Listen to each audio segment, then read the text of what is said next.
Sean bienvenidos todos. En esta ocasión se nos solicitó hacer un reporte a manera de video debido a un examen que realizamos esta anterior semana en el laboratorio de suelos. La práctica consistía en realizar los límites de consistencia de una muestra de arcilla previamente saturada.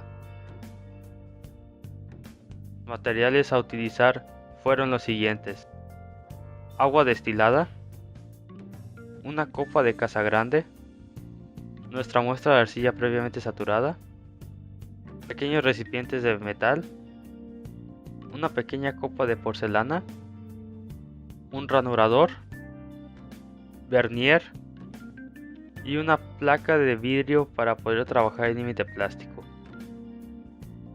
El trabajo se realizó entre varias personas y los integrantes del equipo fueron Fabián González, Jesús Gallegos, Johan Alejandro, Mario Valenzuela, Josué Beraut y su servidor Alejandro Gasca.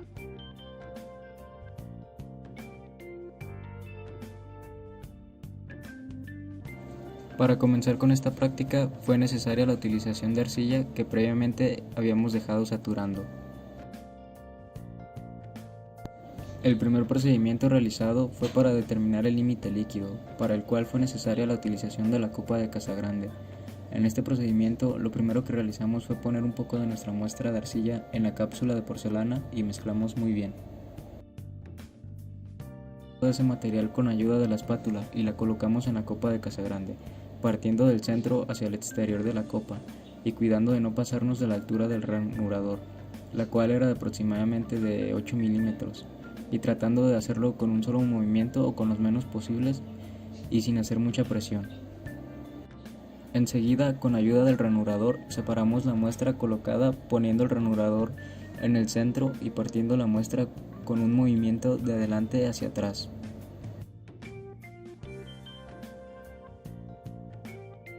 Posteriormente procedimos a dar 2 golpes por segundo hasta que los taludes se unieran por completo en una distancia de aproximadamente 13 milímetros.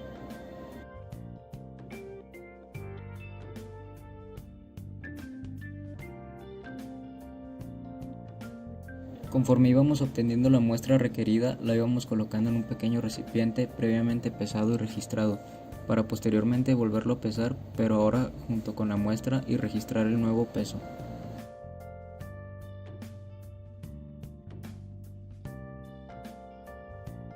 En este procedimiento era necesaria la obtención de 4 muestras, debido a los 4 rangos requeridos.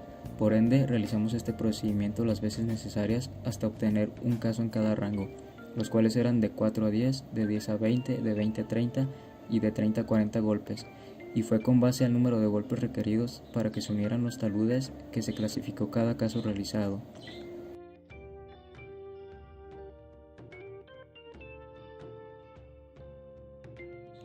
Tuvimos casos en donde los taludes no se unían con el número de golpes requeridos, pero en estos casos lo que hacíamos era agregar un poco de agua a la arcilla o ponerle arcilla un poco más seca según fuera el caso, para lograr el rango de golpes requerido.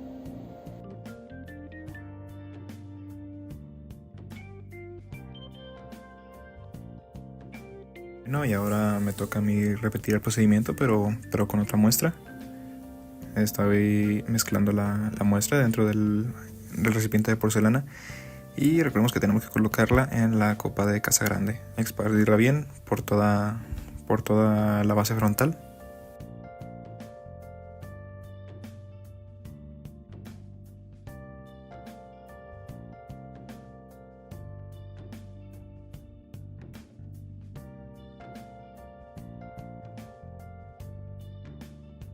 Una vez esparcida la muestra dentro de la copa, tendremos que hacer esa pequeña división en medio de la muestra para poder generar los taludes.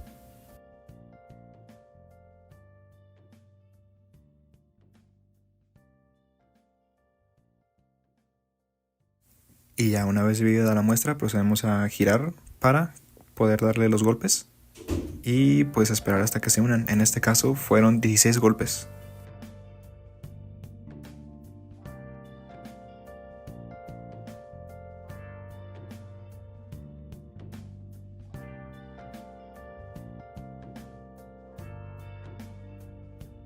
Una vez que se unió la muestra, con ayuda de una espátula, tenemos que retirar esa pequeña parte de la muestra que se juntó y ponerla en un recipiente.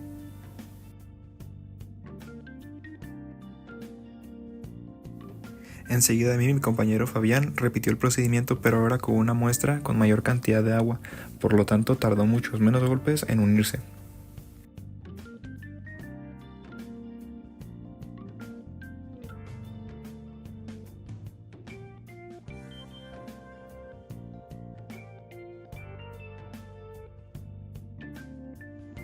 Para la contracción lineal, comenzamos por tomar un recipiente de forma rectangular y limpiarlo muy bien. Le tomamos medidas de ancho, largo y alto para poder sacar el volumen del interior del recipiente, el cual sería el volumen de la muestra con la cual lo llenaríamos. Para rellenar el recipiente tomamos la muestra de 4 a 10 golpes que obtuvimos en el procedimiento de la copa de Casagrande. Comenzamos a llenarlo dividiendo el llenado en 3 capas, siendo la primera capa 1/3 de la altura de nuestro recipiente.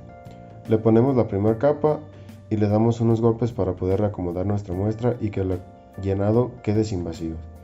Ahora colocamos la segunda capa y al igual que en el anterior paso, le damos unos golpes para reacomodar la muestra. En la última capa repetimos el mismo procedimiento, llenamos y damos algunos golpes para poder reacomodar la muestra. Por último, lo enrasamos para poder eliminar cualquier residuo que exceda el volumen del recipiente. Limpiamos el recipiente para poder hacer que los residuos que quedaron fuera de él no influyan en el peso final de la muestra. Lo pesamos y lo llevamos al horno por un lapso de 16 a 24 horas.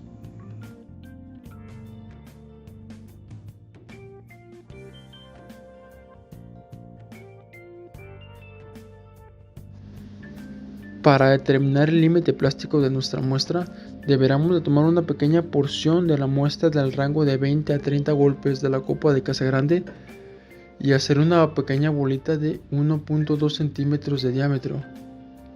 A esta pequeña bolita la vamos a moldear hasta formar un cilindro. El moldeado deberá tener una velocidad de girado de 60 a 80 ciclos por minuto, entendiéndose por ciclo como un movimiento de la mano hacia adelante y hacia atrás. Para determinar si hemos alcanzado el límite plástico de nuestra muestra, el diámetro del cilindro deberá ser de 3 milímetros y se tendrá que romper en 3 secciones. Eso significa que su contenido de agua es igual al límite plástico.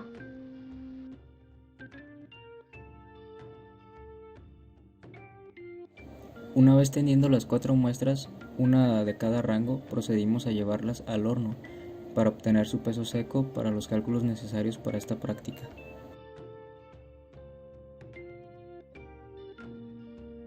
Una vez después de que terminamos de realizar todos los procedimientos en el laboratorio y también de que retiramos del horno todas las muestras que obtuvimos, hacemos esta tabla en Excel para encontrar el límite líquido. Lo dividiremos en rangos, número de golpes, número de recipiente, esto pues solamente para separar, saber cuál es cuál, el peso de cada recipiente, así como el peso del recipiente más el material húmedo y también el peso del recipiente más el material seco. También añadiremos a la tabla el peso del agua, el peso del sólido y el porcentaje de humedad. Bueno, pues ponemos los datos correspondientes en cada apartado, desde el número de golpes en su respectivo rango y pues el peso del recipiente. Una vez que sacamos los materiales del horno, pues pudimos percatarnos de cuál era el peso del recipiente más el material seco. Por eso, ya que lo sacamos, podemos determinar cuál fue el peso del material húmedo, el peso del sólido, el porcentaje de agua, así como el peso del agua que encontramos. Una vez hechos los cálculos correspondientes, pasamos aquí a la gráfica, en donde recordemos que esta es una gráfica logarítmica. En la parte de abajo colocaremos el número de golpes y en la parte vertical el porcentaje de humedad. Cada punto es el lugar en donde pertenecen, o mejor dicho, de donde son las coordenadas correspondientes. Una vez trazados los 4 puntos, marcaremos una línea de tendencia, como podemos apreciar, que es la línea roja. Esta línea no tocará ningún punto, solamente se aproximará lo más cerca posible a los demás puntos.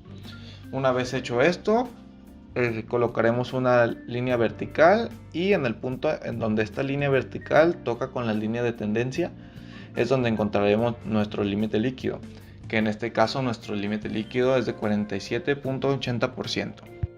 También una vez que retiramos los materiales del horno pudimos recabar los siguientes datos para encontrar el límite de contracción y también la contracción lineal. Para el límite de contracción utilizaremos la siguiente fórmula, que es el peso 1 menos el peso del sólido menos, que este menos multiplica el volumen 1 menos el volumen 2, cerramos el paréntesis y multiplicamos por el peso específico del agua, que en este caso es 1 gramo sobre centímetro cúbico. Todo esto sobre el peso del sólido y lo multiplicaremos por 100. Con ayuda de los datos que pudimos recabar después de retirar los materiales del horno, encontramos el peso del molde más la muestra húmeda es de 150.1 gramos, el peso del molde más la muestra seca, que es de 121.4 gramos, el peso del molde, que es igual a 84.7 gramos, y el peso del suelo húmedo lo conoceremos como W1, que es peso 1, este es igual a 65.4 gramos. También tenemos WS, nuestro peso del sólido, que es de 36.7 gramos, el volumen 2, que es de 16.376 centímetros cúbicos, también el volumen 1, que es de 21.033 centímetros cúbicos. Nuevamente aquí encontramos el peso específico del agua, que es igual a 1 gramo sobre centímetro cúbico. Una vez vaciada esta información o datos en la fórmula, encontramos que el límite de contracción es igual a 65.51226. Para encontrar el límite o la contracción lineal, tenemos que la fórmula es contracción lineal es igual a la longitud inicial menos la longitud final, esto sobre la longitud inicial y lo multiplicamos por 100. Encontramos que nuestra longitud inicial es 9.348 y la longitud final es de 8.6. Vaciando estos datos en la fórmula, encontramos que la contracción lineal es de 8.0017115.